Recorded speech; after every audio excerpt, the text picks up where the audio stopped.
शुक्रिया अदा करता हूँ। डॉक्टर भीमराव अंबेडकर ये एक नाम नहीं, ये एक इलाके का नाम नहीं, ये एक ऐसा ब्रांड है जिसने पूरे विश्व में वो हलचल और वो मकसद लेकर के अपनी जिंदगी गुजारा था, जिसने पूरी दुनिया को ये बतलाया था कि मसावात यानी बराबरी का दर्जा किसे कहते हैं। उन्होंने एक मकसद के तहत जिंदगी गुजारनी शुरू की और 1891 में मध्य प्रदेश के एक छोटे से गांव में उनकी पैदाइश हुई और पैदाइश के कुछ ही दिन के बाद यानी 2 साल के बाद उनके फादर उनके मदर का इंतकाल हो गया, यानी वो दुनिया से रुखसत हो गए। लेकिन उन्होंने अपनी पढ़ाई अपनी एजुकेशन को तर्क नहीं किया, छोड़ा नहीं, बल्कि अपनी एजुकेशन को जारी रखा और जारी रख करके मुंबई के एक यूनिवर्सिटी में से उन्होंने ग्रेजुएशन किया। उसके बाद वो अमेरिका गए, अमेरिका के बाद लंदन गए, लंदन के बाद हिंदुस्तान में वो काम किया कि पूरी दुनिया डॉक्टर भीमराव अंबेडकर के कुर्बानियों और उनके काम को सराहना और तारीफ करती है।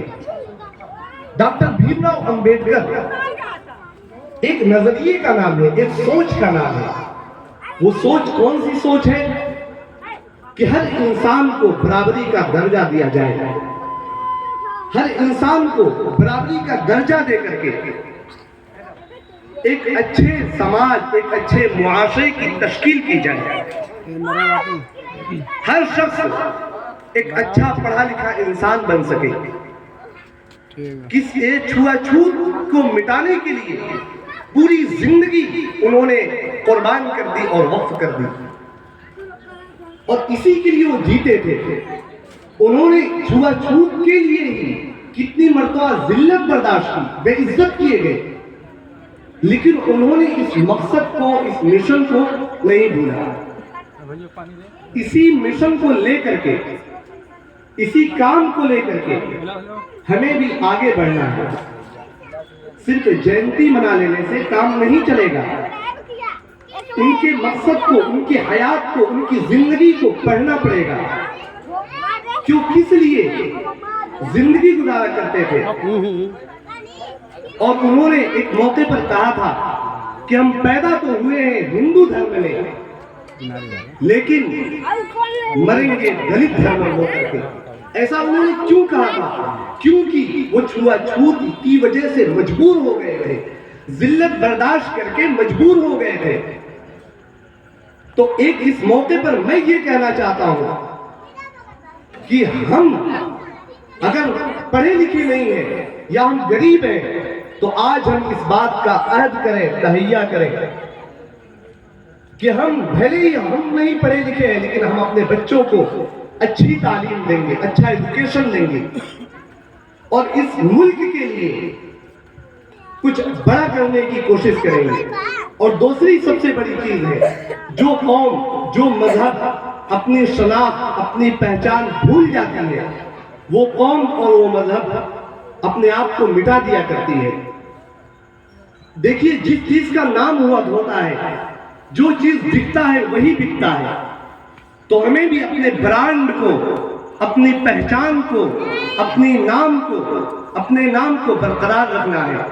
और बरकरार रखने के लिए साल में एक दिन जयंती मना लेने से काम नहीं चलने वाला, बल्कि डॉक्टर भीमराव अंबेडकर के मिशन को लेकर के आगे बढ़ना है, एजुकेशन में आगे आना है, अपनी पहचान को लोगों तक दिखलाना है। और अगर हमने ऐसा नहीं किया तो फिर वही वक्त पुराना वक्त आने वाला है जो पहले था। मेरा इशारा हो सकता है बहुत सारे लोग समझ चुके हैं, तो पढ़े लिखे लोगों के लिए इशारा काफी है। तो इसलिए अपने आप को बदलना होगा और डॉक्टर भीमराव अंबेडकर के कहे हुए रास्ते पर हमें चलना होगा। मैं इसी बातों पर आप लोगों का शुक्रिया अदा करते हुए अपनी बात खत्म करता हूं।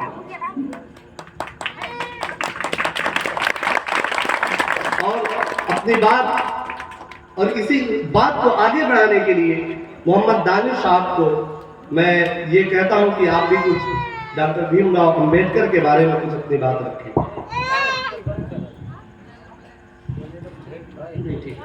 बहुत बहुत शुक्रिया। आप लोगों को अम्बेडकर जयंती की बहुत ढेर सारी शुभकामनाएं। बहुत लकी हूँ मैं कि आप लोगों के साथ, जिनके सामने पला बढ़ा, अपने दोस्तों के साथ मैं यहाँ पे मंच शेयर कर पा रहा हूँ, बोल पा रहा हूँ। बहुत ढेर सारी शुभकामनाएं आपको अम्बेडकर जयंती की। और जैसा कि दोस्त ने बताया कि 14 अप्रैल 1891 को मऊ में पैदा हुए थे, जो पहले उत्तर प्रदेश का हिस्सा था, अभी मध्य प्रदेश का है। डॉक्टर अंबेडकर को जाना जाता है कॉन्स्टिट्यूशन मेकर के लिए, संविधान निर्माता के लिए। जब संविधान बन रहा था तो वो ड्राफ्टिंग कमेटी के चेयरमैन बने, ड्राफ्टिंग कमेटी जिसमें 6 सदस्य और थे। और संविधान बनते टाइम अंबेडकर ने जब कॉन्स्टिट्यूएंट असेंबली में डिस्कशन किया और जो उन्होंने पॉइंट्स रखा, जो तर्क संगत जो डिस्कशन कर रहे थे उस रूम में संविधान सभा के दौरान, किसी की हिम्मत नहीं थी कि वो सामने से अंबेडकर को काउंटर कर पाए। एक दलित समाज से पढ़ा हुआ लड़का इतने ऊपर, इतने बड़े पोस्ट पे जाके, बड़ी बड़ी जाति के लोगों के साथ जाके उनसे जाके बहस कर रहा है और सामने से लोग जवाब नहीं दे पा रहे हैं। ये सिर्फ और सिर्फ शिक्षा की देन है, सिर्फ और सिर्फ शिक्षा। मैं थोड़ा सा रिसर्च करके लाया हूँ।